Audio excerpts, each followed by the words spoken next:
आप पढ़ रहे हैं सामाजिक विज्ञान विषय क्लास 10th अध्याय 3 अंग्रेजी साम्राज्य का प्रतिकार एवं संघर्ष। कल की क्लास में हमने 18 शताब्दी की क्रांति को कंप्लीट किया था। आज जो है हम जो जनजातीय आंदोलन रहते हैं उसके बारे में आज पढ़ना स्टार्ट करेंगे कि किस प्रकार से जो है जनजातियों द्वारा जो है जो निम्न जनजाति रहती हैं उनके द्वारा किस प्रकार से जो है अंग्रेजों के विरुद्ध जो है युद्ध किया गए थे। तो हम जो जनजातीय आंदोलन जो रहे थे उनके बारे में पढ़ना स्टार्ट करेंगे। 23 जून 1757 ईस्वी को प्लासी के युद्ध के बाद ईस्ट इंडिया कंपनी ने बंगाल पर अपना नियंत्रण स्थापित कर लिया था। इसके विषय में सभी जानते हैं, हम पढ़ चुके हैं। प्लासी और बक्सर का युद्ध जो आपके लिए कितना इंपॉर्टेंट रहता है। 1757 में प्लासी का युद्ध, 1764 में बक्सर का युद्ध। ये दोनों सन जो है प्लासी और बक्सर का युद्ध, दोनों के दोनों युद्ध जो हैं आपको अच्छे से पता होना चाहिए, लर्न होने चाहिए। जैसा कि मैं आपको पहले ही बता चुकी हूँ कि आपको जो भी मैं सन लर्न करने के लिए देती हूँ वो लर्न आपको होने चाहिए, ठीक है। तो 1757 में आपका प्लासी का युद्ध हुआ था और 1764 में जो है आपका बक्सर का युद्ध हुआ था। तो दोनों जो है दोनों के दोनों सन और दोनों के दोनों युद्ध जो हैं याद होने चाहिए आपको, क्योंकि दोनों ही युद्ध जो है अंग्रेजों की नींव भारत में किस प्रकार से बनी, दोनों इस कारण से महत्व रखते हैं, ये दोनों युद्ध के कारण। इस उपनिवेशीकरण की प्रक्रिया ने ही जन विद्रोह का जन्म दिया, जिनमें जनजातीय आंदोलन भी है। जनजातीय आंदोलन का कारण जनजातीय लोगों द्वारा अपनी स्वतंत्रता के खो जाने, स्वशासन में विदेशी हस्तक्षेप, प्रशासनिक परिवर्तनों का होना, अत्यधिक करों की मांग, अर्थव्यवस्था का भंग होना आदि माना जाता है।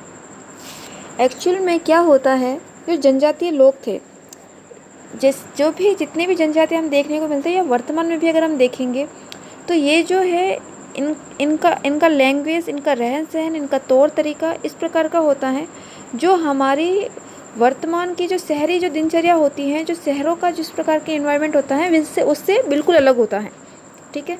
तो जनजातियों का जो अब वर्तमान में भी हम बहुत सी जनजातियाँ देखेंगे तो वो अभी भी जो है शहरों की इस चकाचौंध से बहुत दूर है। उनके पास में ना गाड़ियाँ है, ना वो खान पान भी उनका अलग होता है। मतलब कि सब तरीके से जो जिस प्रकार का शहरों में हम जैसा जीवन जीते हैं उनका बिल्कुल ही विपरीत जीवन जो है वो बहुत ही निम्न तरीके का जीवन जो है जीते हैं। और आज भी इस तरीके की जो है जनजाति हमको देखने को मिलेगी, जो आदिवासी जनजातियों की तरह जैसे हम देखते हैं वैसे जनजातियों की तरह रहते हैं। अब उस समय क्या हुआ था कि अंग्रेज नई कंपनी आई थी और उसने देखा कि यहाँ की जो जनजातियाँ हैं जो जंगलों में रहती हैं, तो वो क्षेत्र जो है उन्होंने उन क्षेत्रों को यूज़ करना चाहा। उन क्षेत्रों पर जो है औद्योगिक कंपनियां स्थापित करना चाहा, उन पेड़ों को काट कर जो है इन पेड़ों का यूज़ करना चाहा। जब अंग्रेज़ों ने जनजातियों के उस क्षेत्रों पर जो है इस प्रकार का कार्य करना शुरू किया, उनकी लाइफ में, उनके जो क्षेत्रों में जब उन्होंने हस्तक्षेप किया, इंटरफेयर किया, तब जनजातीय अपनी लाइफ में किसी का भी इंटरफेयर किसी का भी जो है पसंद नहीं करते हैं।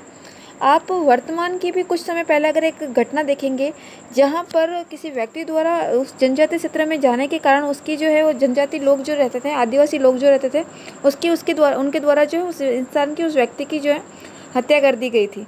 तो इस प्रकार की जो है जनजातियों का इस प्रकार का बिहेव होता है, उनका जो लैंग्वेज जो होता है ये भी इनको समझने में बहुत प्रॉब्लम होती है।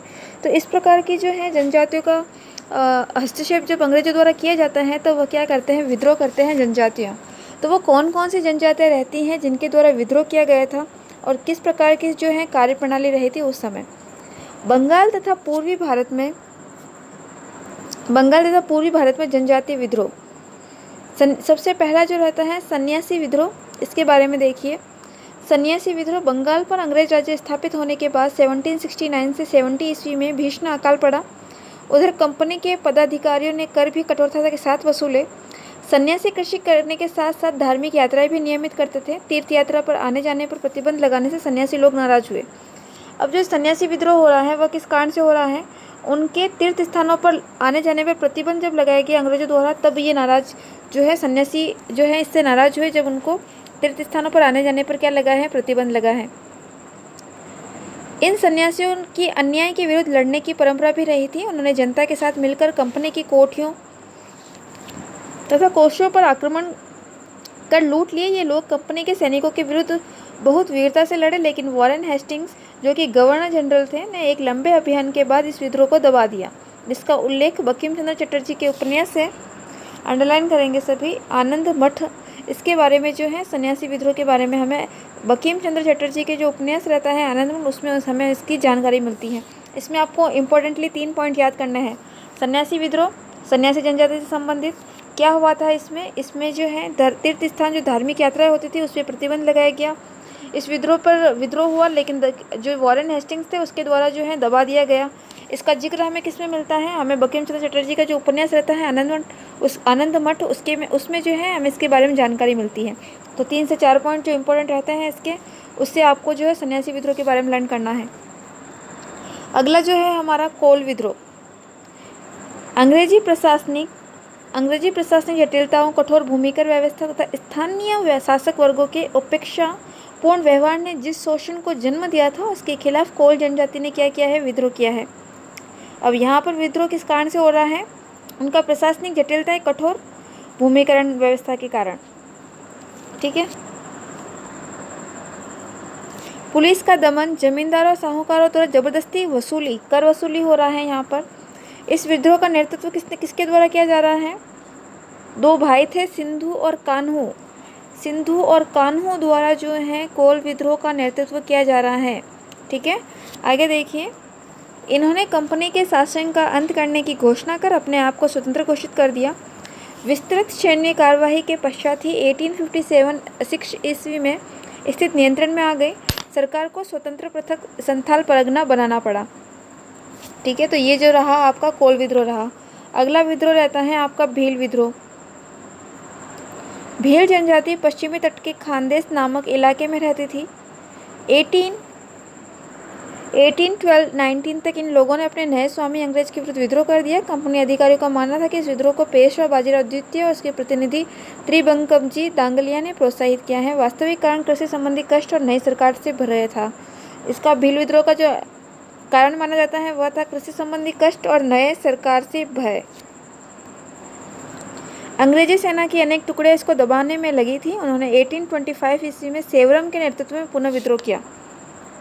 ये जो नेतृत्व जो मैंने अंडरलाइन करवाए हैं ये याद रखना है। सिंधु और कान्हू के द्वारा कोल विद्रोह का जो है नेतृत्व किया गया और भील विद्रोह का नेतृत्व सेवरम द्वारा किया गया है। ठीक है, अगला जो विद्रोह रहता है आपका रमोसी विद्रोह। पश्चिमी घाट में रहने वाली एक जनजाति रमोसी थी। वे अंग्रेजी प्रशासन पद्धति एवं अंग्रेजी प्रशासन से बहुत अप्रसन्न थी। उनके सरदार चित्तर सिंह ने विद्रोह कर दिया। यहाँ पर विद्रोह किसके द्वारा किया जा रहा है? चित्तर सिंह के द्वारा।